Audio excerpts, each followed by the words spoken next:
Salut, c'est Kia Toulu. Aujourd'hui je vous retrouve pour un book haul. Je sais pas exactement de quelle période à quelle période il va, je me rappelle plus la date à laquelle je vous ai fait un dernier book haul. J'essaie de réfréner mes achats parce que j'ai beaucoup trop de livres dans ma pile à lire. Mais là j'ai une petite pile à vous montrer, donc on commence tout de suite. Alors d'abord j'ai acheté Ces femmes qui ont réveillé la France de Jean-Louis Debré et Valérie Bochenek. Aux éditions Point. Donc ça, je vous avais dit que j'avais organisé un swap sur les femmes dans l'histoire. Et en fait, ce livre était dans le colis d'une des filles qui a fait le swap. Et dès que je l'ai vu, en fait, je sais pas, j'ai craqué, j'ai vraiment eu très envie de l'acheter. Donc du coup, ben voilà, le titre dit tout de lui-même. Je peux vous citer, donc il y a 26 portraits de femmes dedans. Et forcément, ils disent pas les noms, mais je vais vous dire...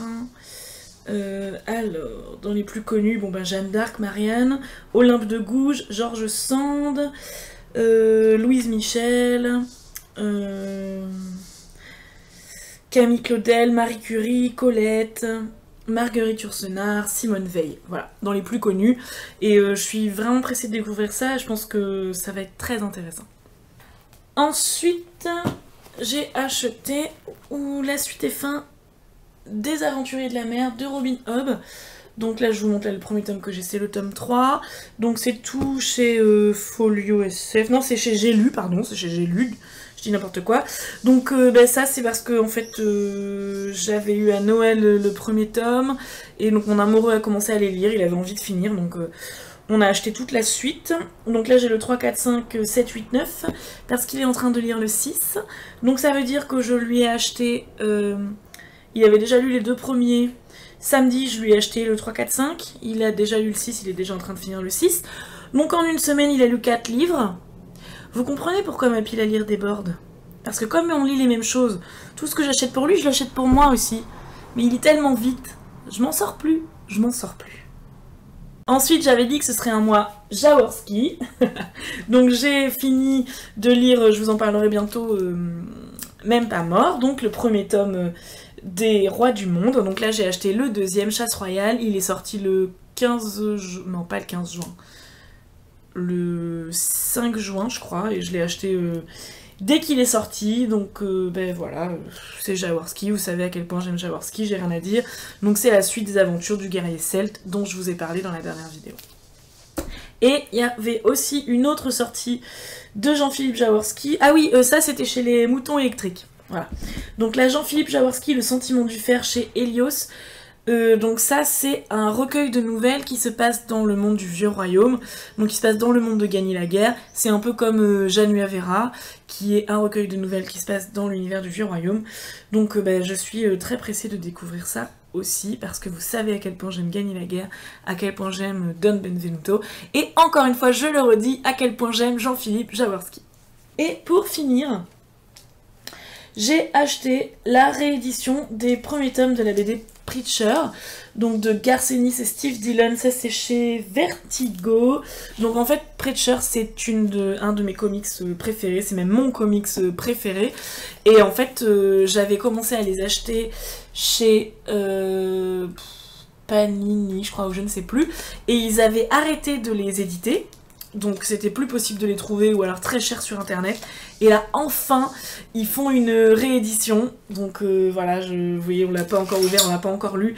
Mais donc j'adore. Preacher, ça raconte l'histoire d'un prêtre qui se fait posséder par le diable. Je résume beaucoup, hein. Pour ceux qui connaissent, vous savez que voilà, je résume beaucoup, je simplifie énormément l'histoire. Et en fait, du coup, il acquiert des pouvoirs diaboliques, des très grands pouvoirs. Et il décide en fait d'aller chercher Dieu. Pour lui demander « Eh oh Dieu, qu'est-ce que tu fous là ? Tu fais n'importe quoi, ça va pas du tout, là, t'as pas le droit de te dédouaner, de t'en foutre des hommes et de plus nous aider.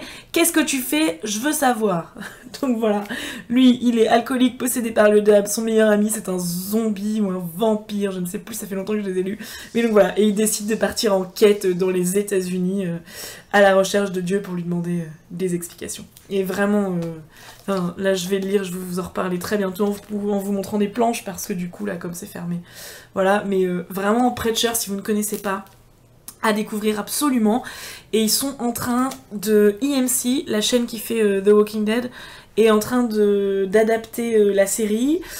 Enfin d'adapter la BD en série télé. J'ai vu le début du casting et il y a notamment Joseph Gilgun qui joue dans This Is England et dans Misfits, qui est un de mes acteurs préférés, qui a été casté pour jouer le meilleur ami vampire dont je vous parlais tout de suite, et ça va juste être génial. J'espère vraiment que cette série va sortir, parce que si ça peut permettre que Preacher soit plus connu, ce serait génial. Et pour finir, voilà, j'avais un petit paquet dans ma boîte aux lettres, un petit paquet du livre de poche. Donc j'ouvre tout de suite pour vous montrer ça. Ça, je sais ce que c'est. Et en fait, je l'ai vu sur le catalogue quand la dame du livre de poche m'a demandé si je voulais recevoir quelque chose. Je ne savais même pas que cette saga existait, mais ouais, je suis trop contente. Voilà. Donc c'est chez le livre de poche, Alcatraz Smedley, l'intégrale de Brandon Sanderson. Donc je ne connaissais pas du tout cette saga, comme je viens de vous le dire. Donc Brandon Sanderson, c'est celui qui a écrit aussi Fils des brumes. Et ça est une série de fantasy que j'ai énormément envie de découvrir depuis très longtemps. Donc là du coup quand le livre de poche m'a proposé ça, j'ai sauté sur l'occasion de découvrir enfin la plume de cet auteur. Et donc ça, c'est donc Alcatraz Smedley, c'est un garçon qui est orphelin, voilà, il a 13 ans, il est orphelin, il est très maladroit, c'est un peu un Gaston Lagaffe. Et donc un jour, il découvre qu'il a un peu des espèces de pouvoirs ou je ne sais pas quoi. C'est dit, donc alors, le jour de son 13e anniversaire, il reçoit un mystérieux sac de sable, découvre qu'il a un grand-père un peu dingue et qu'il doit partir avec lui pour sauver le monde des griffes des infâmes bibliothécaires. Alors, ça me fait un peu penser, genre, est-ce que c'est un peu une parodie de Harry Potter? Est-ce que c'est plus vieux que Harry Potter? Est-ce que c'est plus récent que Harry Potter? Si vous savez, si vous pouvez me dire. Mais en tout cas, ça a l'air marrant, ça a l'air loufoque, ça a l'air bien. Voilà. Dites-moi si vous avez lu des livres que je présente, s'il y en a que vous avez envie de lire, si vous avez aimé, si vous avez détesté, si vous en avez dans votre pile à lire et que vous avez envie de faire des lectures communes, ça m'intéresse beaucoup aussi. Voilà, j'espère que cette petite vidéo vous a plu. Je vous souhaite une bonne soirée, une bonne journée, mais en tout cas de bonnes lectures. Des chauds doudous!